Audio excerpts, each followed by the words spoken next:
दिल्ली में अधिकारियों के तबादले पर एक बार फिर दिल्ली सरकार ने सवाल उठाए हैं। दिल्ली से कई आईएएस अधिकारियों के तबादले किए गए, जिसमें शिक्षा विभाग के निदेशक विनय भूषण भी शामिल हैं।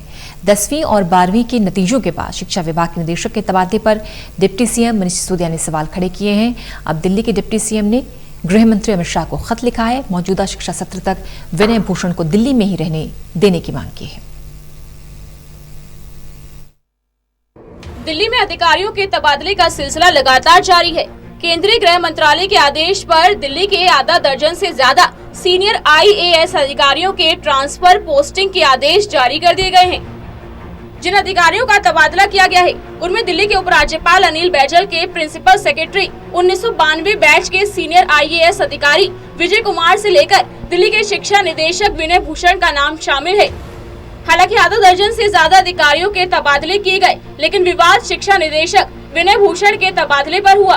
डिप्टी सीएम और शिक्षा मंत्री मनीष सिसोदिया ने गृह मंत्री को टैग कर विनय भूषण के तबादले पर सवाल उठाए हैं। सिसोदिया ने अपने ट्वीट में लिखा कि शिक्षा निदेशक की अगुवाई में 98% रिजल्ट आए और शिक्षा निदेशक के तबादले से पहले राज्य सरकार से सलाह तक नहीं ली गई। अब मनीष सिसोदिया ने गृह मंत्री को एक पत्र लिखा है और मौजूदा शैक्षणिक सत्र यानी मार्च 2021 तक विनय भूषण को दिल्ली में ही रहने देने की मांग की है। सिसोदिया ने अपने पत्र में लिखा है कि शिक्षा निदेशक के जाने से कोरोना काल में दिल्ली में शैक्षिक व्यवस्था चरमरा सकती है। ऐसे में उन्हें अभी दिल्ली में ही रहने दिया जाए। इतना ही नहीं, डिप्टी सीएम ने केंद्रीय गृह मंत्रालय का ध्यान इस ओर भी दिलाया है कि अधिकारियों के तबादले में राज्य सरकार से कोई राय नहीं ली गई। हालांकि विनय भूषण पिछले 1 साल पहले शिक्षा निदेशक बनाए गए हैं, लेकिन बताया जा रहा है कि पिछले कई सालों से वे दिल्ली में ही कार्यरत हैं।